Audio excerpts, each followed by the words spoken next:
The Paris Club is an informal group of officials from creditor countries whose role is to find coordinated and sustainable solutions to the payment difficulties experienced by debtor countries. As debtor countries undertake reforms to stabilize and restore their macroeconomic and financial situation, Paris Club creditors provide an appropriate debt treatment. Paris Club creditors provide debt treatments to debtor countries in the form of rescheduling, which is debt relief by postponement or, in the case of concessional rescheduling, reduction in debt service obligations during a defined period or as of a set date. The Paris Club was created gradually from 1956, when the first negotiation between Argentina and its public creditors took place in Paris. The Paris Club treats public claims, that is to say, those due by governments of debtor countries and by the private sector, guaranteed by the public sector to Paris Club members. A similar process occurs for public debt held by private creditors in the London Club, which was organized in 1970 on the model of the Paris Club as an informal group of commercial banks meet to renegotiate the debt they hold on sovereign debtors. Creditor countries meet 10 times a year in Paris for tour d'horizon and negotiating sessions, chaired by the Director of the General Directorate of the Treasury of the French Ministry of Finance and Public Accounts. Since 1983 and until May 2014, the Paris Club has signed more than 430 agreements covering 90 debtor countries over $583 billion. History: after the first meeting of the Paris Club in 1956, the treatment of sovereign debt held by official bilateral creditors long consisted in simple ad hoc international meetings bringing together the creditor states. The creation of the Secretariat at the end of the 1970s established a certain institutionalization of the Paris Club.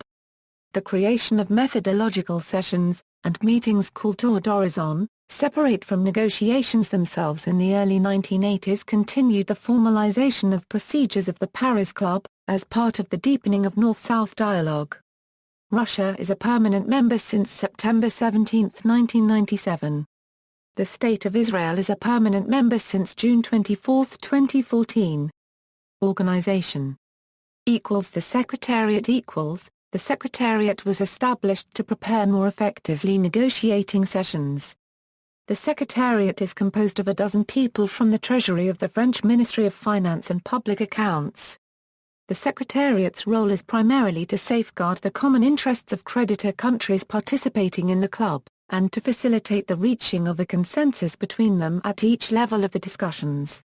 To achieve this, the Secretariat prepares negotiating sessions according to a specific method. In the early stages of discussions, the Secretariat analyzes the debtor country's payment capacity and provides creditors with a first proposal for a treatment. This proposal is discussed by the creditors. The Secretariat is also responsible for drafting the minutes of negotiation. The Secretariat also helps to ensure compliance with the various covenants contained in the minutes and maintains external relations with third states' creditors and commercial banks, in particular to ensure the greatest possible respect of comparability clause treatment. The Chair Since 1956, the presidency of the Paris Club is ensured by the French Treasury. The chairman of the Paris Club is Bruno Bar Copyright Zard, Director General of the French Treasury. The co-chairman is the head of the Department of Multilateral Affairs and Development Treasury. The vice-chairman is the deputy in charge of multilateral financial affairs and development at the Treasury. One of these three co-chairmen must chair every meeting of the Paris Club. In particular, during negotiation sessions, the chairman of the Paris Club plays the role of intermediary between creditors, who elaborate debt treatment proposals, and the representative of the debtor country, usually the Minister of Finance. He is responsible for submitting to the debtor's delegation terms agreed upon by creditors. If the debtor, which is common, refuses the first offer of creditors, the actual negotiation begins, the chairman acting as a shuttle between the debtor and creditors. The negotiation ends with the signing of the minutes. Organizational structure Tour d'horizon sessions Each month, Paris Club creditors gather for a day during a tour d'horizon. Delegations from 20 member countries of the Paris Club are present. They take stock of the situation of debtor countries who could seek debt treatment in the medium term or of the status of implementation of previous agreements. Most tours d'horizon end with the study of methodological issues, the purely informal practice of a Paris Club imposing a permanent work by creditors to define the methods and rules to be used for the definition of Paris Club treatments. Members of the Paris Club permanent members, Australia, Austria, Belgium, Canada, Denmark, Finland, France, Germany, Ireland, Israel, Italy, Japan, the Netherlands, Norway, the Russian Federation, Spain, Sweden, Switzerland, the United Kingdom and the United States of America. All creditors of the Paris Club members participate in tour d'horizon and may apply to be observers during a negotiation, even if they do not hold claims on the country. Similarly, when reschedulable claims of creditors of the Paris Club are less than a threshold called de minimis, they may participate in meetings as observers even if their claims are not rescheduled. In general, the delegations of creditors are led by a senior delegate from the Ministry of Finance. The debtor is represented by the Minister of Finance. Ad hoc participants, other official creditors can also actively participate in negotiation sessions or in monthly tours d'horizon discussions, subject to the agreement of permanent members and of the debtor country. When participating in Paris Club discussions, invited creditors act in good faith and abide by the practices described below. The following creditors have participated in some Paris Club agreements or tours d'horizon in an ad hoc manner: Abu Dhabi, Argentina, Brazil, People's Bank of China, Korea, Kuwait, Mexico, Morocco, New Zealand, Portugal, South Africa, Trinidad and Tobago, Turkey. Observers are invited to attend the negotiating sessions of the Paris Club, but they cannot participate in the negotiation itself, nor sign the agreement that formalizes the result of negotiation. There are three categories of observers: representatives of international institutions, International Monetary Fund, World Bank, Organization for Economic Cooperation and Development, United Nations Conference on Trade and Development, European Commission, African Development Bank, Asian Development Bank, European Bank for Reconstruction and Development, Inter-American Development Bank, representatives of the permanent members of the Paris Club debt not affected by debt treatment or which are not creditors of the debtor countries, but who nevertheless wish to attend the negotiation session. Representatives of non-member countries of the Paris Club as ad hoc participants, provided that the permanent members and the debtor countries accept their presence. List of chairpersons. Incomplete list: Jean-Claude Trichet, Christian Neuer, Jean-Pierre Joliot, Xavier Musca, Ramon Fernandez, Bruno Bar. Copyright Zard. Paris Club Principles. The Paris Club is a non-institution, combining pragmatic Anglo-Saxon Latin imagination. Jean-Claude Trichet, 2006. The fact that the Paris Club has no legal personality or constitutive texts, but only a number of principles and rules, allowing it to be very flexible in dealing with the different situations of debtor countries. The lack of formalization of the rules negotiations also corresponds to the need to treat each country on a case-by-case basis. Over the years, a body of methods for debt rescheduling or cancellation has been developed. However, the Paris Club has the freedom to change its rules at any time. For example, no debt stock cancellation was possible until the 1990s, whereas it was a part of many agreements since. The debtor country has to contact the Paris Club in order to obtain a debt treatment. Its request should provide a detailed description of its economic and financial situation, demonstrating its inability to service its external debt. It must also have signed an IMF program that should demonstrate a need for an external debt treatment. Solidarity. All members of the Paris Club agree to act as a group in their dealings with a given debtor country and be sensitive to the effect that the management of their particular claims may have on the claims of other members. Consensus. Paris Club decisions cannot be taken without a consensus among the participating creditor countries. Information sharing. The Paris Club is a unique information sharing forum. Paris Club members regularly share views and information with each other on the situation of debtor countries, benefit from participation by the IMF and World Bank, and share data on their claims on a reciprocal basis. In order for discussions to remain productive, deliberations are kept confidential. Case by case equals, the Paris Club makes decisions on a case-by-case basis in order to tailor its action to each debtor country unregistered trademark's individual situation. This principle was consolidated by the Avian approach. Conditionality equals, the Paris Club only negotiates debt restructurings with debtor countries that need debt relief. Debtor countries are expected to provide a precise description of their economic and financial situation, have implemented and are committed to implementing reforms to restore their economic and financial situation, and have a demonstrated track record of implementing reforms under an IMF program. This means in practice that the country must have a current program supported by an appropriate arrangement with the IMF. The level of the debt treatment is based on the financing gap identified in the IMF program. In the case of a flow treatment, the consolidation period coincides with the period when the IMF arrangement shows a need for debt relief. When the flow treatment extends over a long period of time, the Paris Club agreement is divided into phases. The amounts falling due during the first phase are treated as soon as the agreement enters into force. Subsequent phases are implemented following completion of conditions mentioned in the agreed minutes, including non-accumulation of arrears and approval of the reviews of the IMF program.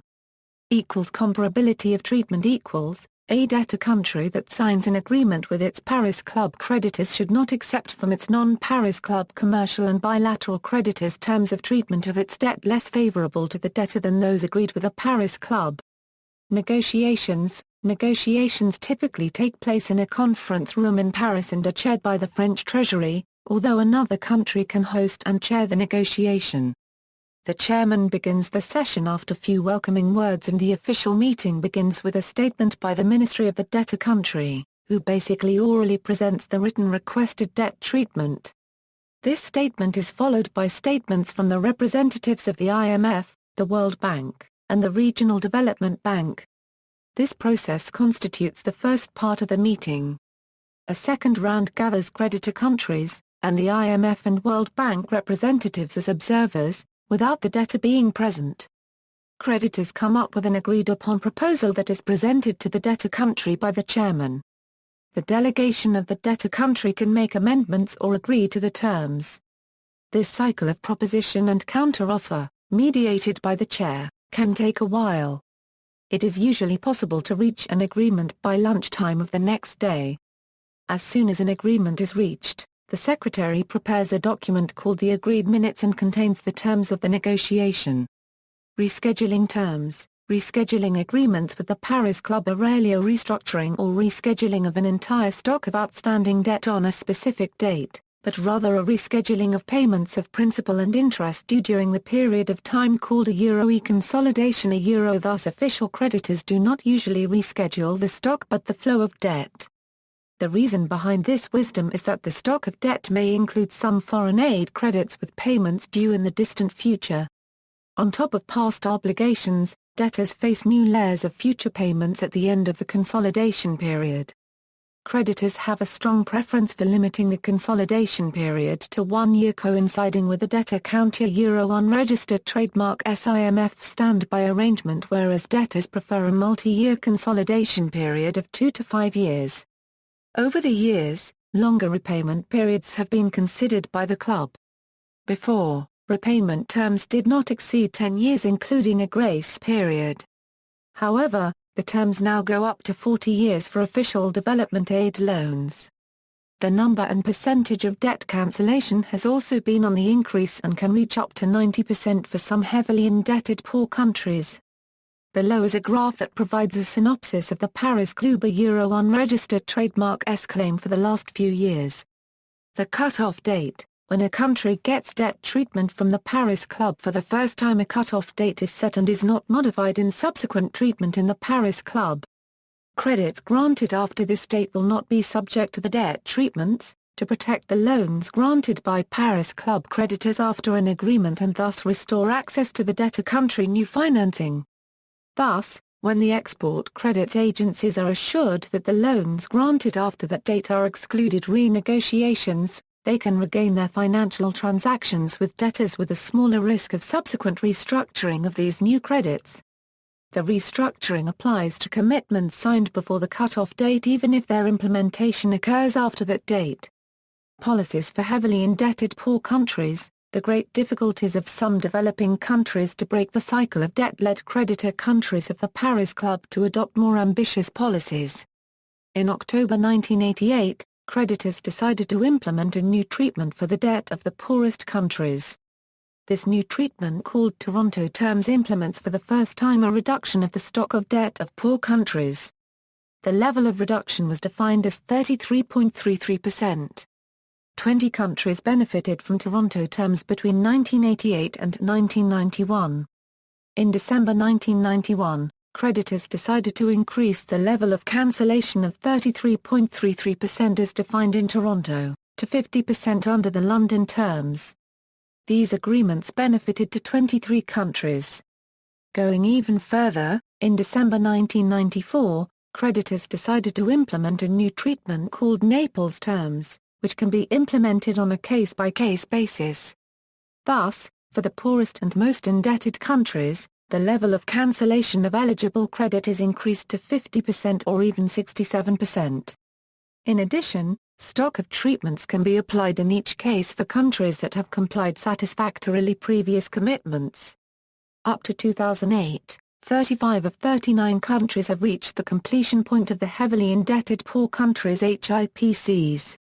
Finally, in September 1996, the joint proposal of the Development Committee of the World Bank and the IMF Interim Committee, the international financial community has recognized that the debt situation of a number of very poor countries, of which 3/4 are located in sub-Saharan Africa, remained extremely difficult, even after having used traditional mechanisms.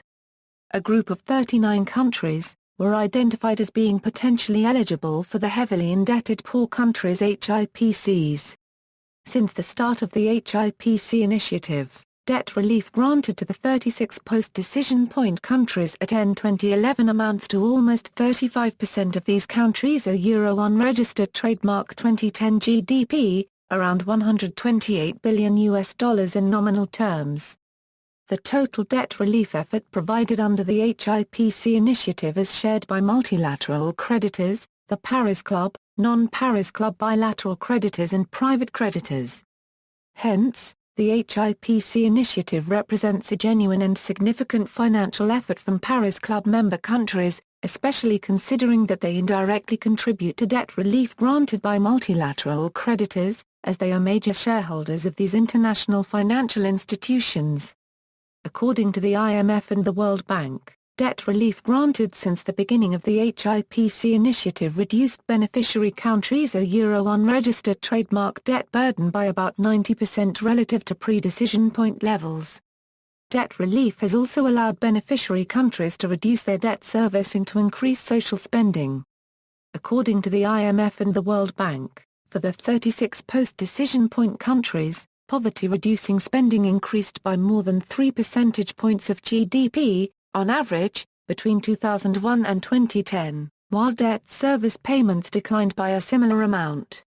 Such progress is consistent with the HIPC initiative via Euro unregistered trademark objective, namely, to reallocate the increased spending capacity towards the fight against poverty and to accelerate progress toward the United Nations Millennium Development Goals. Apart from the HIPC initiative, the Paris Club adopted a new framework for debt restructuring in 2003, the Evian approach. Through the Evian framework, the Paris Club Euro unregistered trademark's goal is to take into account debt sustainability considerations, to adapt its response to the financial situation of debtor countries, and to contribute to current efforts to ensure an orderly, timely and predictable resolution of economic and financial crises. The approach aims at providing a tailored response to debtor countries' Euro unregistered trademark payment difficulties. Countries with unsustainable debt may be granted a comprehensive debt treatment, provided that they are committed to policies that will secure an exit from the Paris Club process, in the framework of their IMF arrangements. Paris Forum. The Paris Forum is an annual event, jointly organized by the Paris Club and the rotating presidency of the G20, since 2013.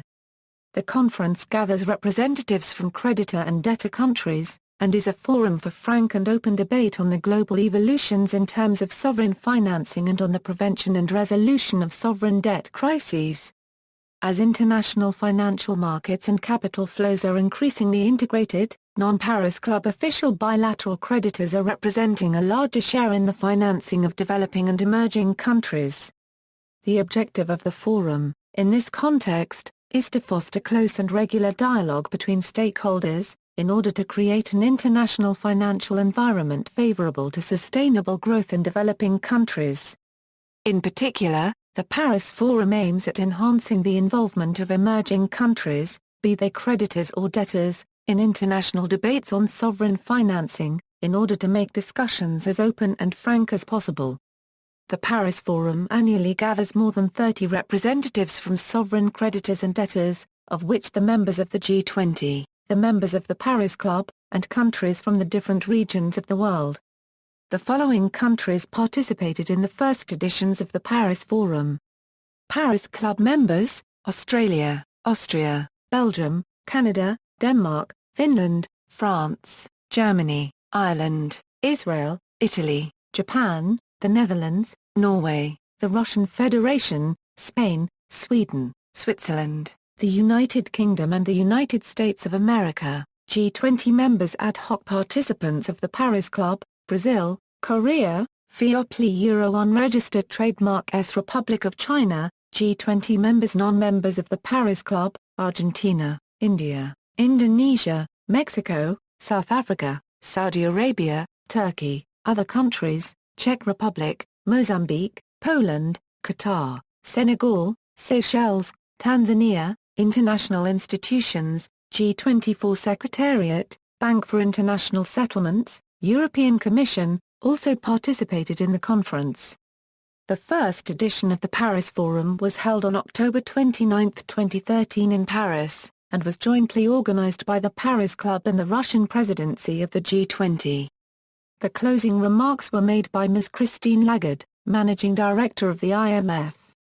The second edition of the Paris Forum was held on November 20, 2014 in Paris, and was jointly organized by the Paris Club and the Australian presidency of the G20. Closing remarks were made by M. Angel Gurria, Secretary-General of the OECD. Accomplishments: the Paris Club has played a role in debt crisis resolution for a period greater than 50 years, in emerging and developing countries. The rules and principles that are established for negotiations of different types of debt treatments have proven to be highly efficient towards resolving of various debt crises. Pragmatism and flexibility are important features in the past activity of the Paris Club, with the decisions of the group influenced primarily by untechnical criteria, although sometimes also by political criteria. Among its spectacular decisions, the Paris Club granted in November 2004 a cancellation of 80% of the stock of debt owed by Iraq, cancelling nearly $30 billion of claims, also granting a moratorium payment until 2008. In February 2006, the United States announced to relieve Afghanistan's debt of $108 million. In 2005, after the tsunami which affected the countries bordering the Indian Ocean, the Paris Club decided to temporarily suspend some of repayments of affected countries. In January 2010, the Paris Club also cancelled Haiti's debt to help it overcome the consequences of the earthquake of January 12. Nigeria was the first African country to repay all of its debt to the Paris Club. $4.5 billion was received on April 21, 2006. Russia had, in May 2005, begun to repay its debt to Paris Club countries. On August 21, 2006, Russia repaid the remainder of its debt to the Paris Club. Gabon and Jordan both bought their debt back, in 2007, at market value. In January 2013, The Paris Club treated $10 billion of debt owed by Myanmar to the Paris Club, cancelling 50% of arrears and rescheduling the rest over 15 years, including 7 years of grace. There are many other contributions of Paris Club which are deemed notable. The recent deal with the creditors of the Paris Club and the Argentinian government on 28 and 29 May 2014, is a landmark deal, where an arrangement was made to clear the debt and the arrears which are due to the creditors of the Paris Club in a span of 5 years. The deal covers some amount of $9.7 billion of debts by April 30, 2014. Additionally, there is flexible structure to get the arrears cleared with a minimum of $1,150 million by May 2015, with the payment due to be paid by May 2016. The debt accumulated for Argentina is due to the 2001-02 Argentinian default crises, where there is default amount of $132 billion. Criticism of the Paris Club. Creditors have been able to run the Paris Club for years without any threat of criticism or any negative comments. However, bondholders are now irritated that the Paris Club is refusing to adjust its methods to fit the new and different economic environment, one in which private finance calls the shots. The Paris Club has always been known as a secretive organization. Rules of the Paris Club are not written down, but are instead simply known by only the Treasury officials who keep these ideas completely to themselves. Along with the secretive nature of the decisions made by creditors, participants are known to be a kept working, or waiting, throughout day and night, with little sleep or food, until one side cracks.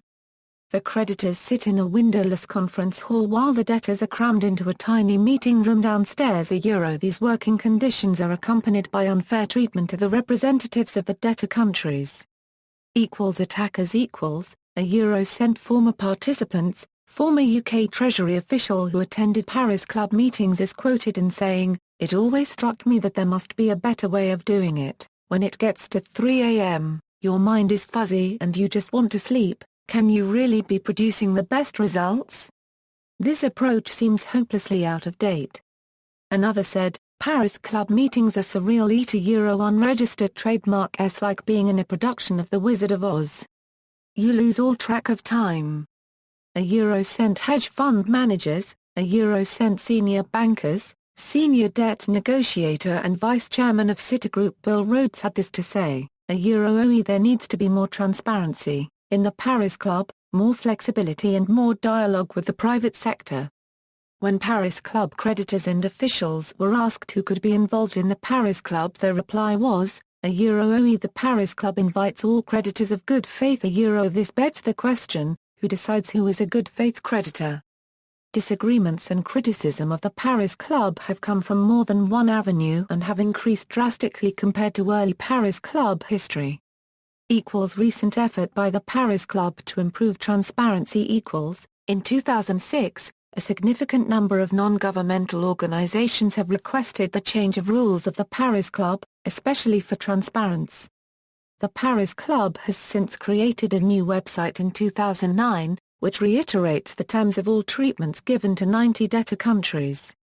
Since 2008, the Paris Club also publishes an annual report, which includes detailed data on claims that its members hold foreign states. The total amount of debt to Paris Club, excluding late interest, amounted to in 2013 to $373.1 billion, including $165.8 billion representing ODA debts and $207.3 billion in debts non-ODA. See also: London Club, Debt of Developing Countries. References. External links, Paris Club official website. Articles. Paris Club agrees on Iraqi debt write-off, Paris Club agrees to cancel Liberian debt.